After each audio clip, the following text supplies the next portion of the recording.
ناظرین،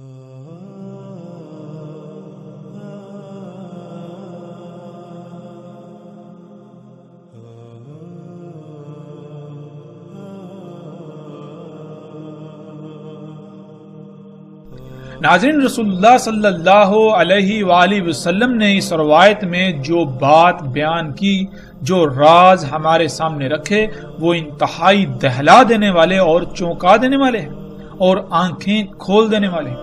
اس میں سب سے پہلی بات یہ کہ رسول اللہ صلی اللہ علیہ وآلہ وسلم نے کہا کہ پیدائشی اندھے کو ٹھیک کرے گا، یعنی اسے آنکھیں دے گا، اندھوں کو آنکھیں دے گا، اور برس یعنی جزام یعنی جو جلدی بیماریاں ہوتی ہیں، جو جلد کی بیماریاں ہوتی ہیں، کوڑ وغیرہ، ایسے مریضوں کو ٹھیک کرے گا، اور حیات دے گا موت کو، یعنی جیسے اللہ سبحانہ و تعالی حیات دیتے ہیں موت کو۔ اللہ سبحانہ و تعالی نے قرآن میں کئی مقامات پر یہی الفاظ بیان کیے کہ اللہ حی کرتا ہے موت کو، اور اللہ کیسے حی کرتا ہے موت کو اللہ سبحانہ و تعالی قرآن میں بالکل واضح کرتے ہیں کہ اللہ سبحانہ و تعالی کہتے ہیں، اللہ سبحانہ و تعالی پانی کو نازل کرتا ہے یعنی بارش برساتا ہے، اس بارش سے زمین حیات نکالتی ہے۔ پہلے وہ مردہ ہوتی ہے، یعنی وہ مواد، وہ میٹیریل جو فصلوں کی صورت میں، نباتات کی صورت میں وہ سامنے آیا، ایک وجود اختیار کیا، وہ میٹیریل، وہ مواد ذرات کی شکل میں پوری دنیا میں زمین کی گہرائیوں میں بکھرا پڑا ہوتا ہے۔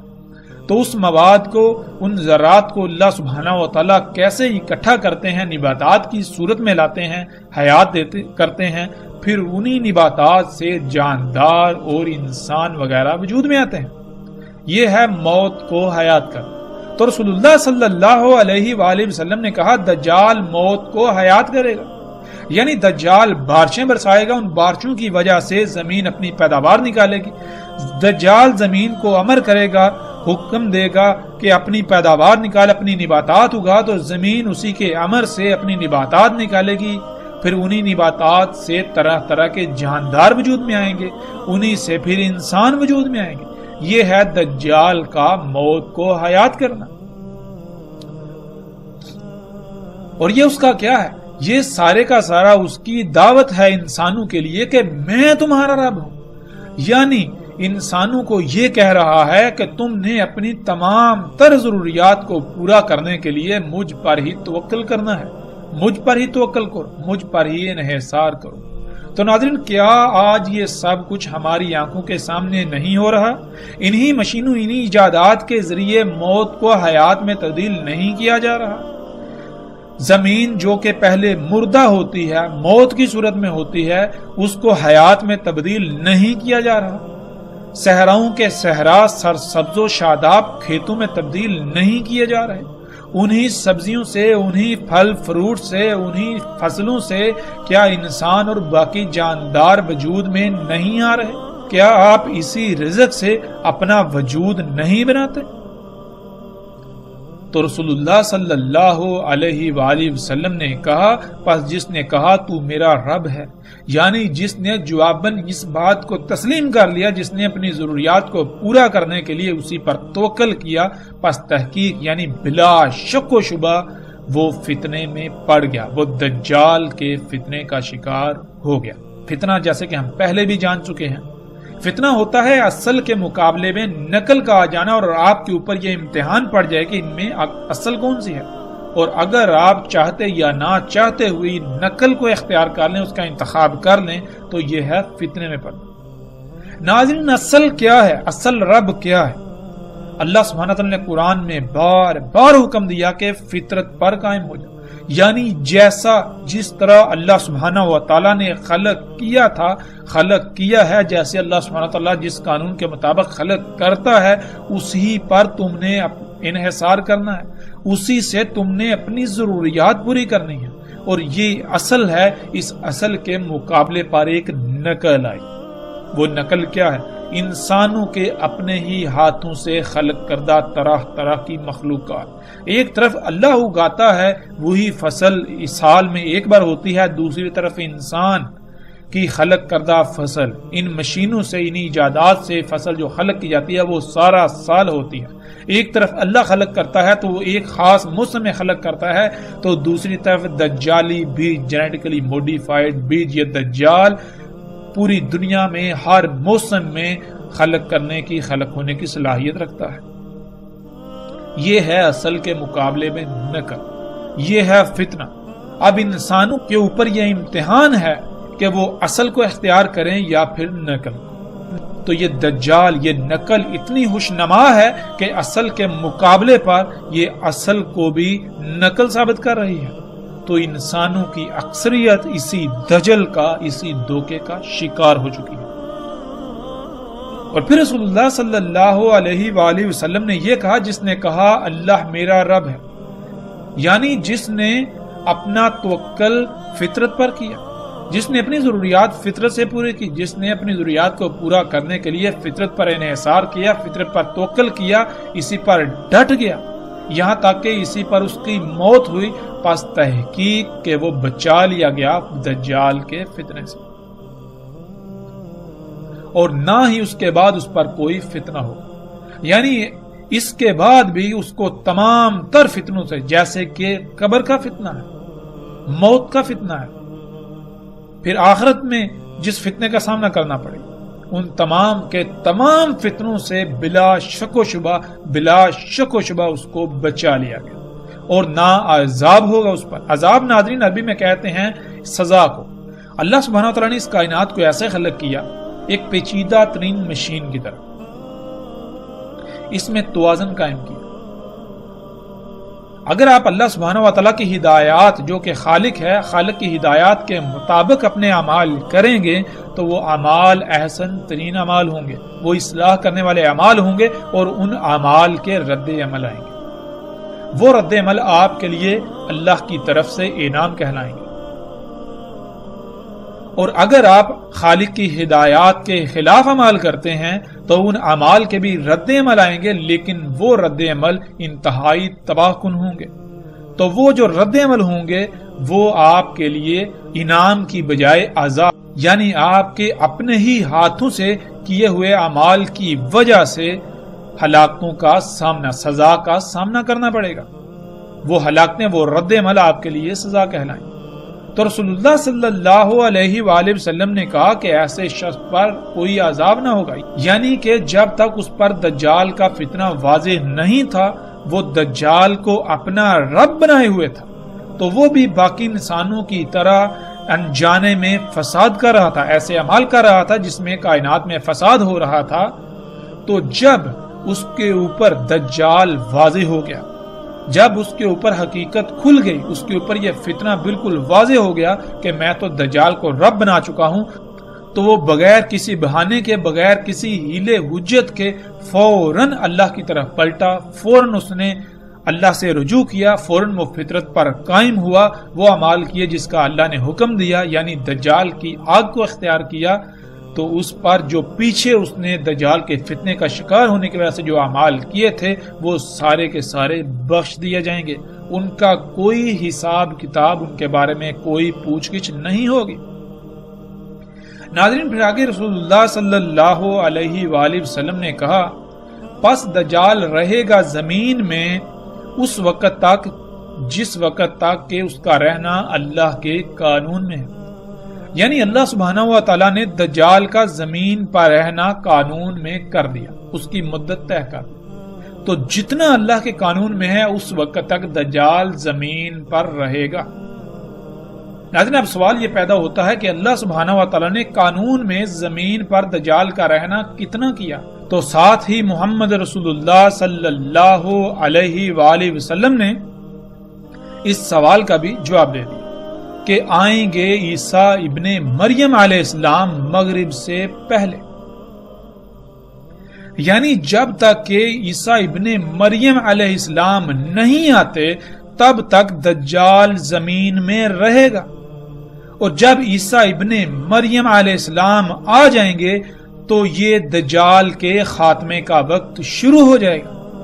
جب تک عیسیٰ ابن مریم علیہ السلام نہیں آتے تب تک دجال زمین میں رہے گا، اور عیسیٰ ابن مریم علیہ السلام کب آئیں گے اس کے بارے میں رسول اللہ صلی اللہ علیہ وآلہ وسلم نے کہا کہ مغرب سے پہلے۔ ناظرین، اس مغرب کا مطلب ہرگز یہ نہیں ہے کہ جسے آج ہم فجر، ظہر، عصر، مغرب اور عشاء کہتے ہیں، نہیں، بلکہ یہ امت محمد کو جو یوم دیا گیا، جو آگے جا کر ہمارے اوپر بالکل واضح ہو جائے گا کہ اللہ سبحانہ و تعالی نے ہر امت کے لیے ایک ایک یوم کا تعین کیا تھا، ایک یوم کی مقدار 1000 سال۔ تو امت محمد کو جو یوم ملا اس کی مدت بھی 1000 سال تھی، لیکن پچھلی امتوں کا چھوڑا ہوا 500 سال بھی اس امت کو ملے۔ یوں اس امت کا مجموعی طور پر جو یوم بنا اس کی مدت بنتی ہے 1500 سال۔ ناظرین، یہ یوم امت کا یوم، پوری امت کے یوم کی بات ہو رہی ہے، نہ کہ کسی ایک فرد واحد کے یوم کی۔ فرد واحد کا یوم الگ ہے، امت کا یوم الگ ہے۔ اس پوری امت کا یوم بنتا ہے 1500 سال کا۔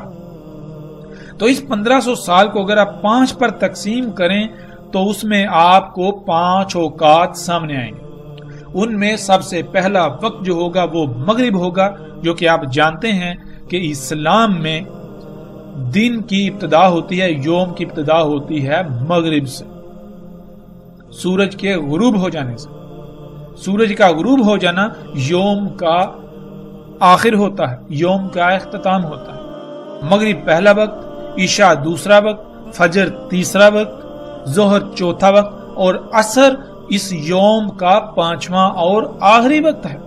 تو عیسیٰ ابن مریم علیہ السلام عصر کے وقت آخر میں، جبکہ عصر کا وقت بھی ختم ہونے والا ہوگا، اس وقت آئیں گے گویا کہ اب مغرب ہونے ہی والی ہے، یعنی کہ یوم کا بالکل خاتمہ ہونے والا ہے۔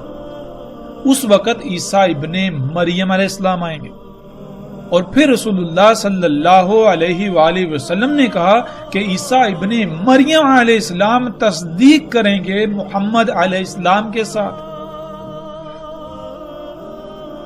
یعنی عیسیٰ ابن مریم علیہ السلام محمد رسول اللہ صلی اللہ علیہ وآلہ وسلم کی ہی تمام کی تمام باتوں کی تصدیق کریں گے، انہی ہی کی باتوں کے ساتھ، کہ جس کو آج تم اپنے لیے مسیحا سمجھتے ہو، یہ مسیحا نہیں ہے، یہ دجال ہے۔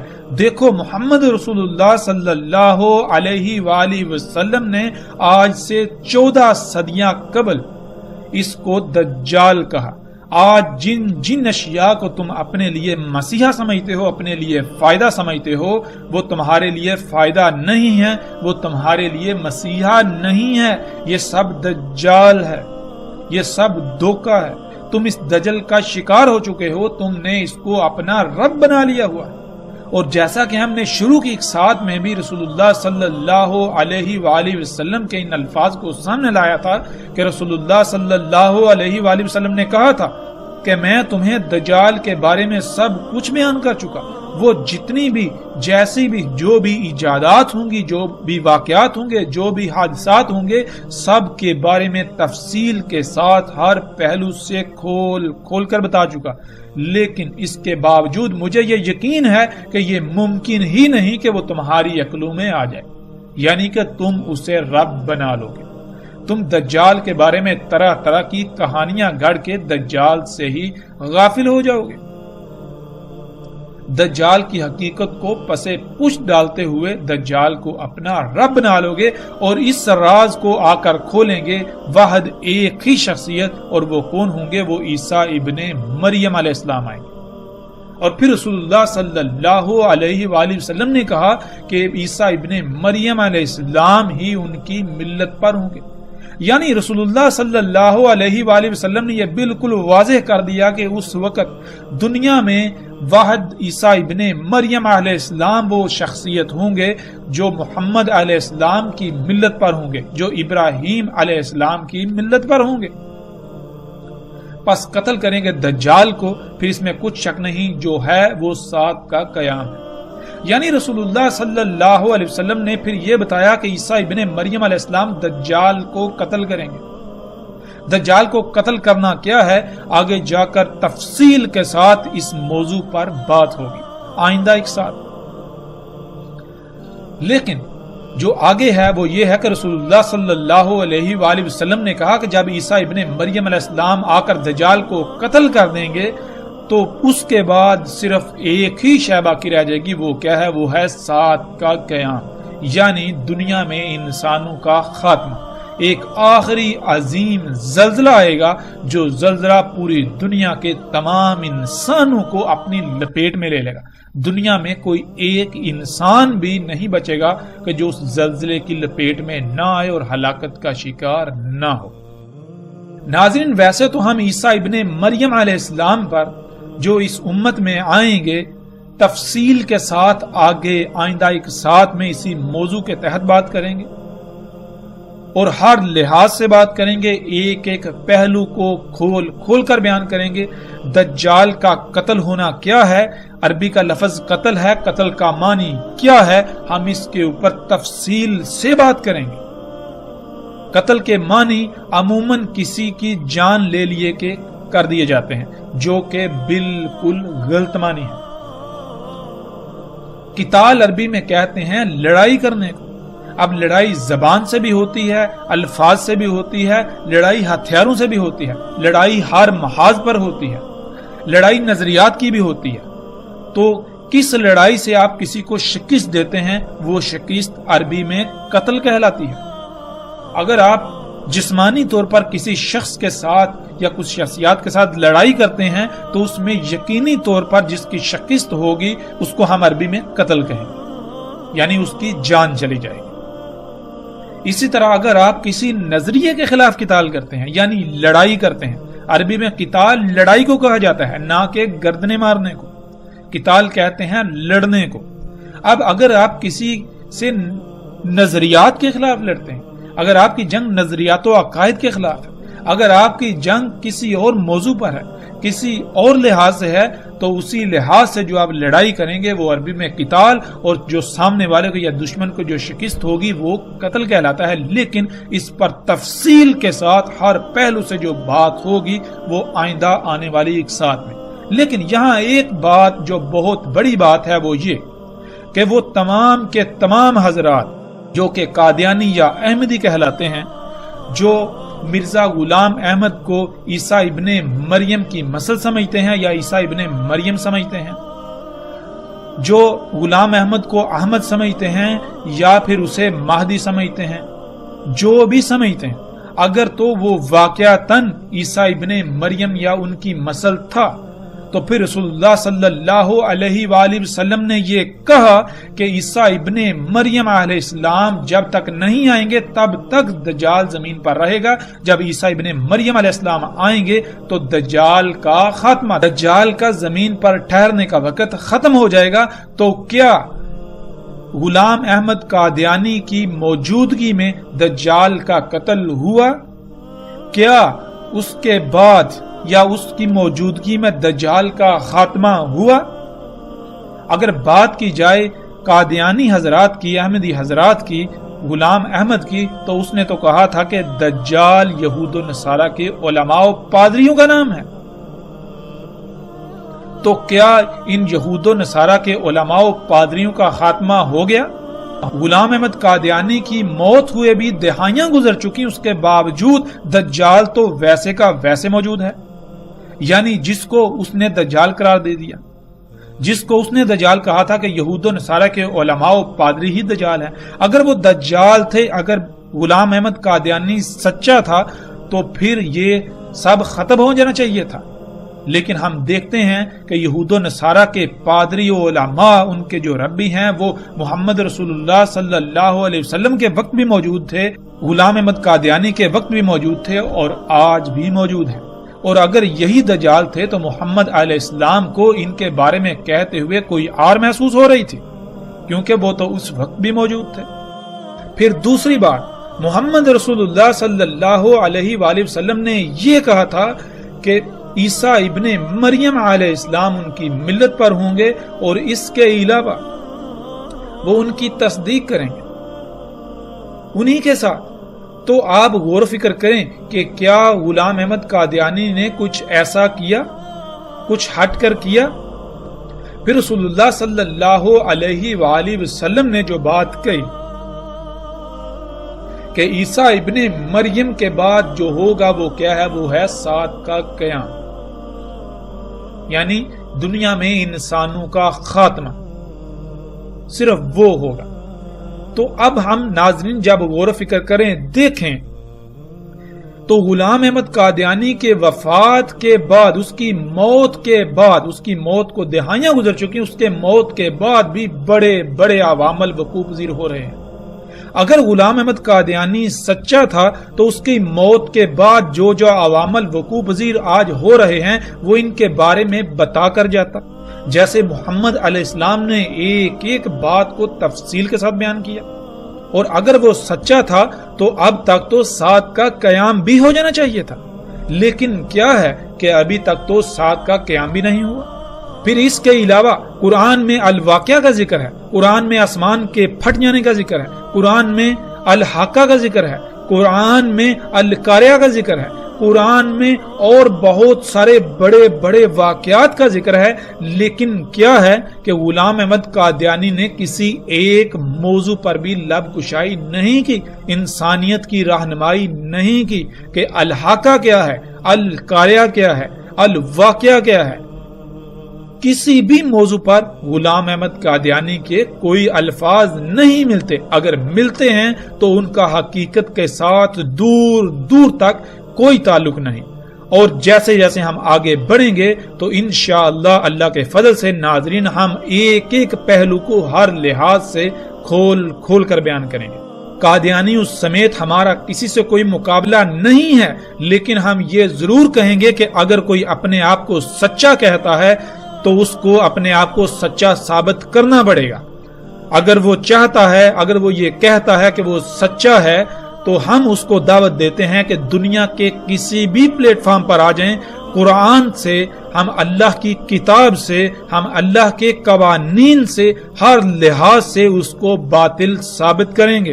اگر وہ حق پر ہوا تو ہم اس کے حق پر ہونے کی گواہی دیں گے، لیکن اگر ہم نے اسے باطل ثابت کر دیا، اللہ کی کتاب نے، اللہ کی اس کائنات نے، اللہ کے قوانین نے اس کو باطل ثابت کر دیا، تو کیا وہ حق پر ایمان لائیں گے؟ یہ ہمارا چیلنج ہے۔ اور الحمدللہ ہم کسی قسم کے کسی فتوے پر یقین نہیں رکھتے، کسی قسم کے ایسے جھگڑے پر یقین نہیں رکھتے کہ جو منافقین کی علامت ہو۔ ہم اگر یقین رکھتے ہیں تو وہ رکھتے ہیں عمل پر، ہم اگر یقین رکھتے ہیں تو ہم یقین رکھتے ہیں دلائل پر، ہم اگر یقین رکھتے ہیں تو ہم یقین رکھتے ہیں علم پر۔ بات ہوگی کھل کر ہوگی، ہر لحاظ سے ہوگی، علم کی بنیاد پر ہوگی۔ ہم سے آپ چاہے لاکھ سوال کریں، کروڑ سوال کریں، ہم کسی سوال کو گھمائیں گے نہیں، کسی سوال کو پھیریں گے نہیں، ہم کسی سوال پر کسی قسم کی محاذ آرائی نہیں کریں گے۔ ہم انتہائی اطمینان اور تسلی سے آپ کی بات سنیں گے، اور انتہائی اطمینان اور تسلی سے ہر لحاظ سے اپنے ہوش و حواس پر قابو رکھتے ہوئے، ہر لحاظ سے اللہ کی سنت کو اپناتے ہوئے، اللہ کا رنگ اختیار کرتے ہوئے جواب دیں گے۔ تو اس میدان میں الحمدللہ ہر خاص و عام کو ہماری طرف سے دعوت ہے کہ وہ میدان میں آئیں۔ اگر وہ اپنے دعوے میں سچے ہیں تو وہ آ کر ہمارے سوالات کے جوابات دیں۔ ناظرین جیسے جیسے ہم آگے بڑھیں گے آئندہ ایک ساتھ میں ہم اس موضوع پر ہر لحاظ سے بات کریں گے، لیکن جب اس موضوع کا وقت آئے گا اب ہم پلٹتے ہیں واپس اپنے اسی موضوع کی طرف جس پر ہم بات کر رہے ہیں۔ تو ناظرین اپنے ارد گرد غور و فکر کریں اور دیکھیں کہ کیا دجال کی وجہ سے آج یہ ممکن نہیں ہو گیا کہ جن لوگوں کی آنکھیں نہیں یا آنکھیں ضائع ہو جاتی ہیں تو ان کو آنکھیں لگائی جا رہی ہیں، آنکھیں ٹرانسپلانٹ کی جاتی ہیں۔ ٹرانسپلانٹ تو دور کی بات ہے بلکہ مصنوعی آنکھیں بھی تیار کر کے وہ لگائی جا رہی ہیں۔ اسی طرح یہاں تک کہ دل تک مصنوعی بنا کر وہ لگائے جا رہے ہیں۔ اور جذام کے مریض ان کی بھی ہر لحاظ سے ٹریٹمنٹ کی جا رہی ہے، ان کا بھی علاج کیا جا رہا ہے، یہاں تک کہ آپ کا پورا چہرہ تبدیل کر دیا جاتا ہے، آپ کی پوری کھال بدل دی جاتی ہے۔ یہ سب کچھ آج آپ اپنی آنکھوں سے ہوتا ہوا دیکھ رہے ہیں۔ اس طرح ناظرین دجال کا موت کو حیات دجال موت کو حیات کرے گا۔ ناظرین اس بارے میں ایک بہت بڑی غلط فہمی پھیلا دی جا چکی ہے جو کہ لوگوں میں عام ہے۔ وہ یہ کہ وفات شدہ انسانوں کو جو کہ مر کر گڑھوں میں دفن ہیں ان کو زندہ کرے گا، یعنی ان میں روح کو پلٹائے گا۔ یہ بات بالکل غلط اور بے بنیاد ہے، اس کا ظہیرہ احادیث میں کہیں بھی ذکر نہیں ملتا۔ احادیث میں جو الفاظ آئے ہیں وہ یہ ہیں یحیی الموت، جس کے معنی ہے موت کو حیات کرنا۔ قرآن میں اللہ سبحانہ وتعالی نے کئی مقامات پر یہی الفاظ اپنی طرف منسوب کر کے بیان کیے کہ اللہ حیا کرتا ہے موت کو، بالکل یہی الفاظ۔ اور نہ صرف اللہ سبحانہ وتعالی نے کئی مقامات پر یہ ذکر کیا بلکہ اس کی باقاعدہ وضاحت بھی کر دی کہ اللہ کیسے موت کو حیات کرتا ہے۔ اللہ سبحانہ وتعالی نے تمام مخلوقات کی پہلے موت خلق کی۔ موت کہتے ہیں چھوٹے چھوٹے ذرات کی شکل میں اس مواد کو جس مواد سے شے وجود میں لائی جاتی ہے۔ اور اللہ سبحانہ وتعالی نے انسانوں کو بھی کہا کہ پہلے تم اموات تھے، پھر تمہیں حیات کیا، پھر اموات ہو جاؤ گے، اس کے بعد پھر زمین سے نکال کھڑا کیا جائے گا۔ اور اللہ سبحانہ وتعالی نے بہت ہی تفصیل سے بتا دیا کہ اللہ کیسے موت کو حیات کرتا ہے۔ اللہ سبحانہ وتعالی نے قرآن کے کئی مقامات پر کہا کہ اللہ آسمان سے پانی برساتا ہے، اس پانی سے زمین سے نباتات اگتی ہیں، یعنی مردہ زمین کو حیات ملتی ہے، پھر ان نباتات سے انسانوں سمیت مختلف جاندار مخلوقات وجود میں آتی ہیں۔ ناظرین، پچھلی ایک ساتھ میں اس کی مکمل تفصیل گزر چکی۔ بالکل اسی طرح دجال بھی موت کو حیات کرے گا، یعنی وہ بارشیں برسا کر نباتات اگائے گا، وہ طرح طرح کی اشیاء سے، ادویات سے، کیمیکل سے، کھادوں سے، زمین سے نباتات اگائے گا۔ ان نباتات سے مخلوقات وجود میں آئیں گی، انہی سے انسان بھی وجود میں آئیں گے، اور یہ آج سب کچھ ہماری آنکھوں کے سامنے ہو رہا ہے۔ اور یہ سب کچھ اسی ٹیکنالوجی سے، انہی ایجادات سے ممکن ہوا جن ایجادات کو انسان اپنے لیے مسیحا یعنی فائدہ مند سمجھتا ہے، اپنے لیے سہولتیں اور آسائشیں اور آسانیاں سمجھتا ہے۔ انہی ایجادات کے ذریعے مختلف طریقوں سے بارشیں برسائی جا رہی ہیں اور مردہ زمین کو حیات کیا جا رہا ہے۔ پھر آگے رسول اللہ صلی اللہ علیہ وآلہ وسلم نے کہا وَيَقُولُ لِلنَّاسِ أَنَا رَبُّكُمْ، اور کہے گا انسانوں کو کہ میں تمہارا رب ہوں، یعنی کہ جو کچھ میں اگا رہا ہوں، جو میں موت کو حیات کر رہا ہوں، تم اسی حیات سے اپنے وجود بناؤ، تم اسی حیات سے، انہی اشیاء سے اپنی ضروریات کو پورا کرو، تم مجھ پر ہی توکل کرو۔ تو ناظرین، آج کیا ہو رہا ہے؟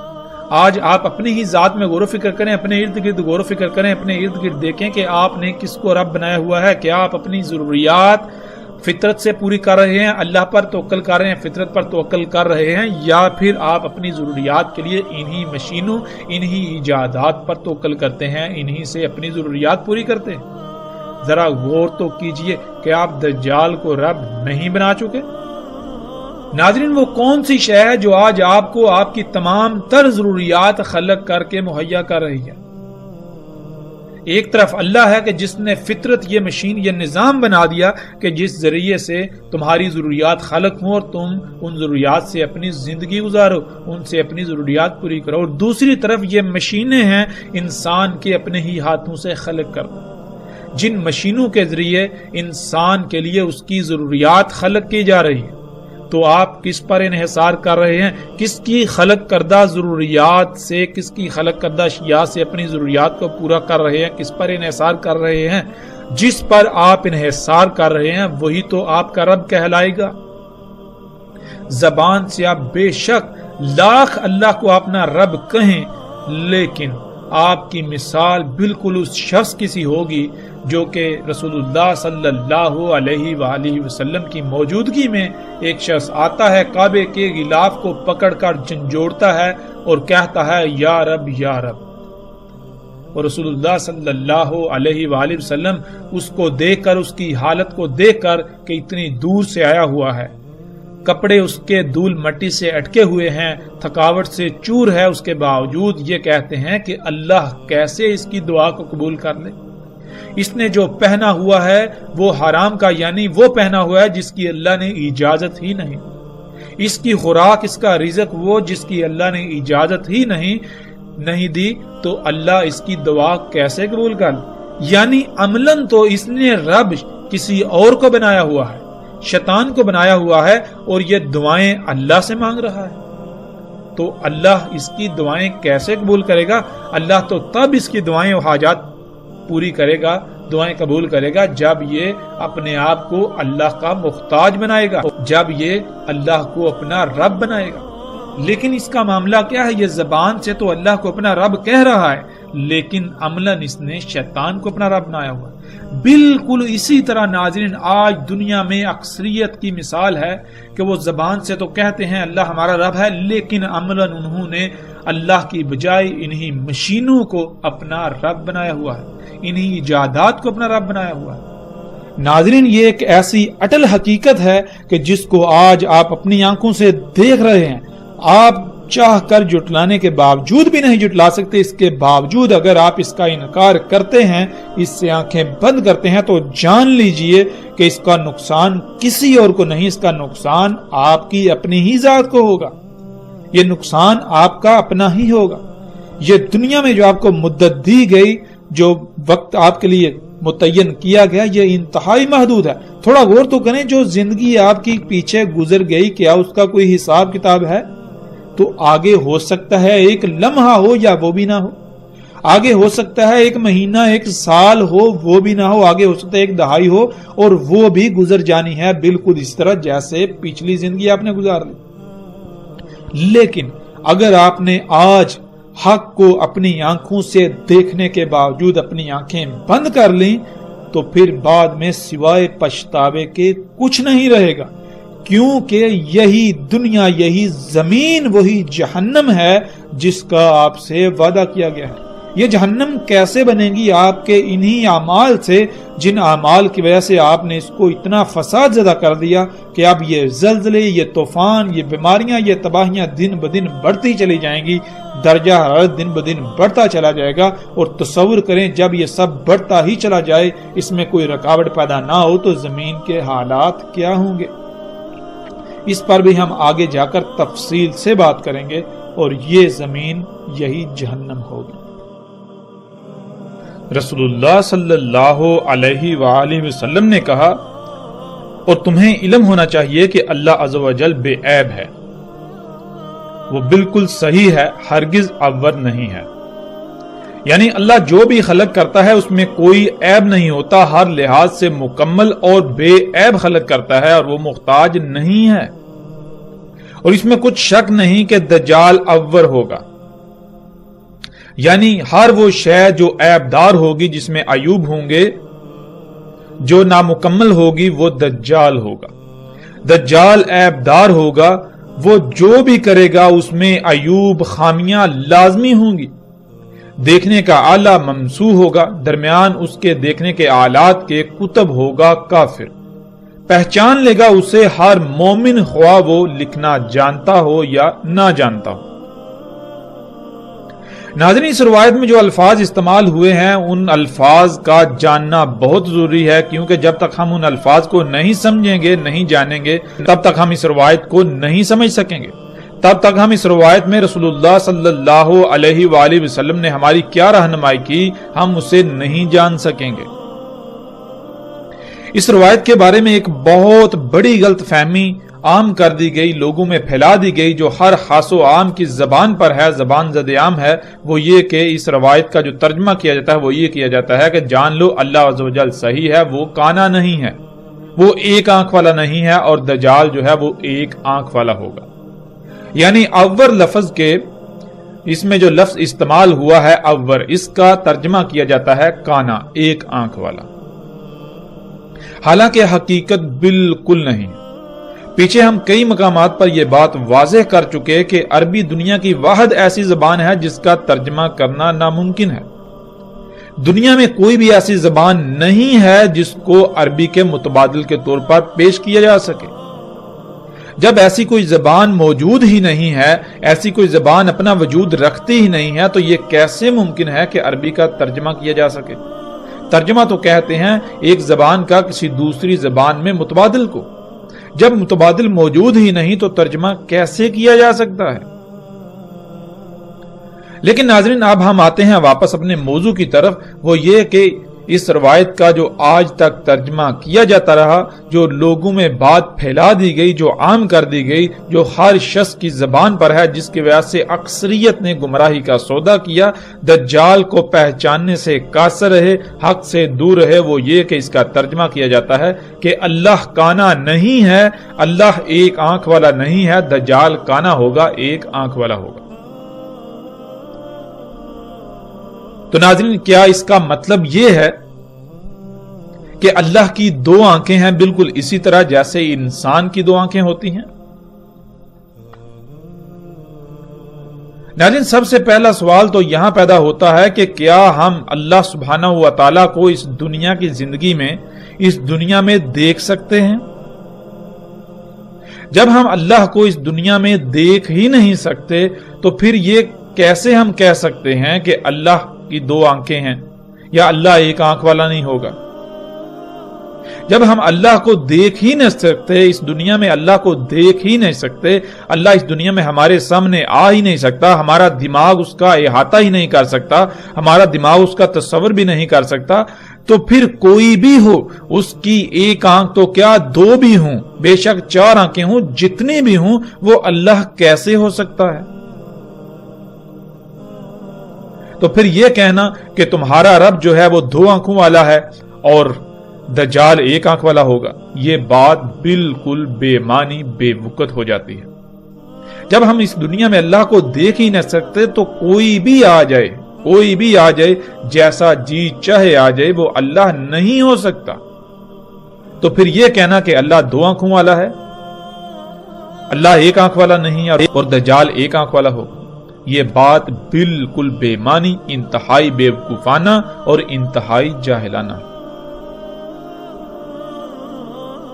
ناظرین، اصل بات کیا ہے اور حقیقت کیا ہے؟ حقیقت یہ ہے کہ اس روایت میں جو لفظ استعمال ہوا وہ لفظ ہے عور، اور عور کہتے ہیں کسی بھی شے کا ایک ہی پہلو دیکھ پانا۔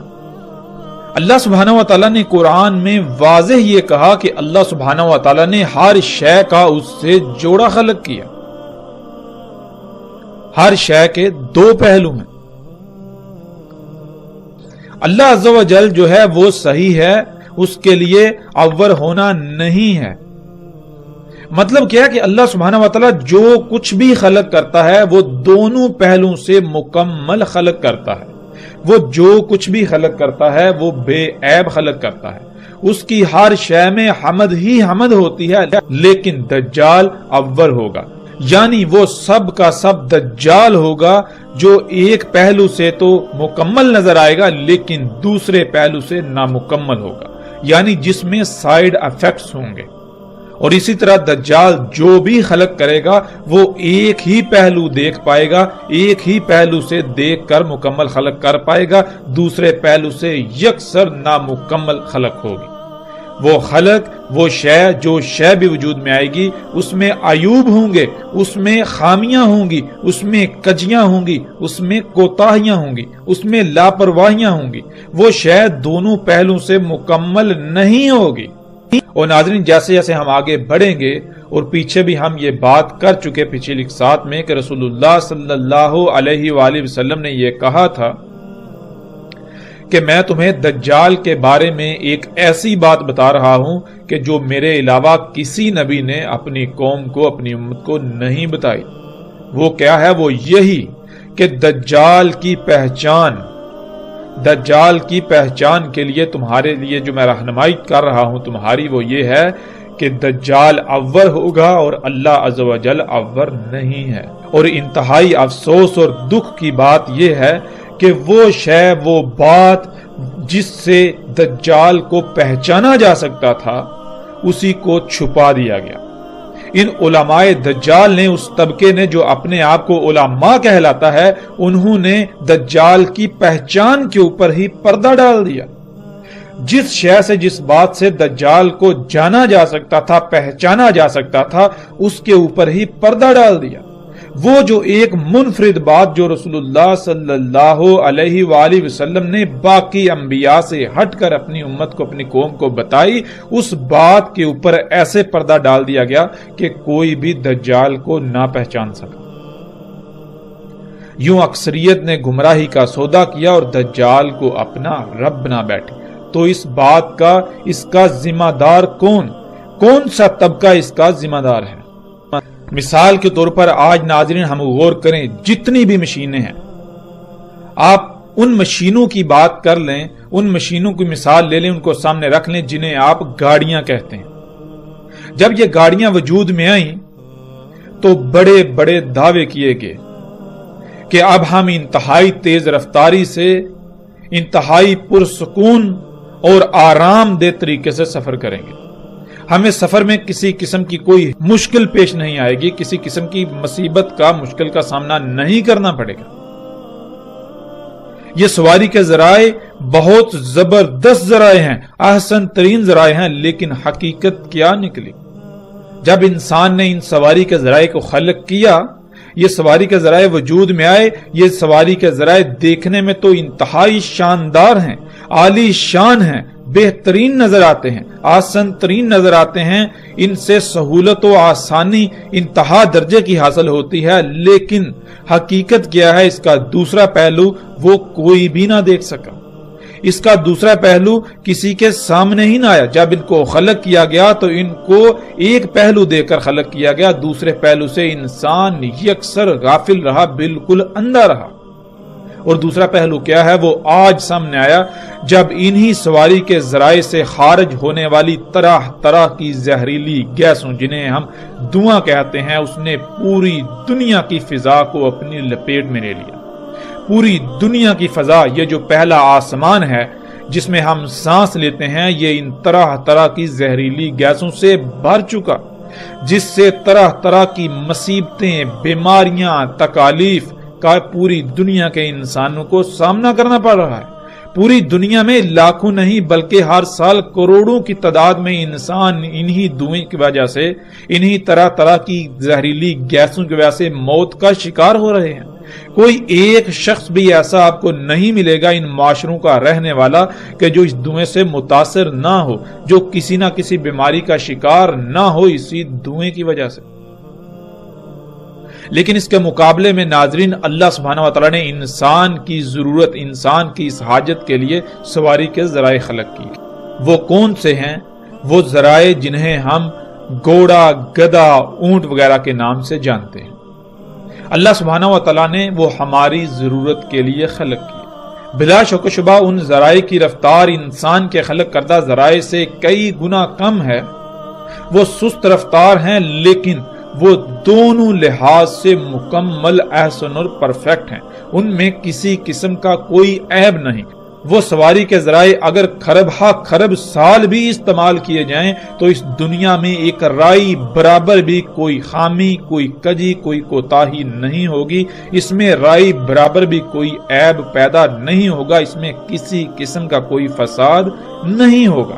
لیکن انسان نے جو سواری کے ذرائع خلق کیے، ایک صدی سے تھوڑا ہی عرصہ اوپر ہوا ہے کہ پوری دنیا کا نظام درہم برہم کر دیا۔ تمام کی تمام مخلوقات کو طرح طرح کے مصائب و تکالیف کا سامنا کرنا پڑ رہا ہے انہی سواری کے ذرائع کی وجہ سے۔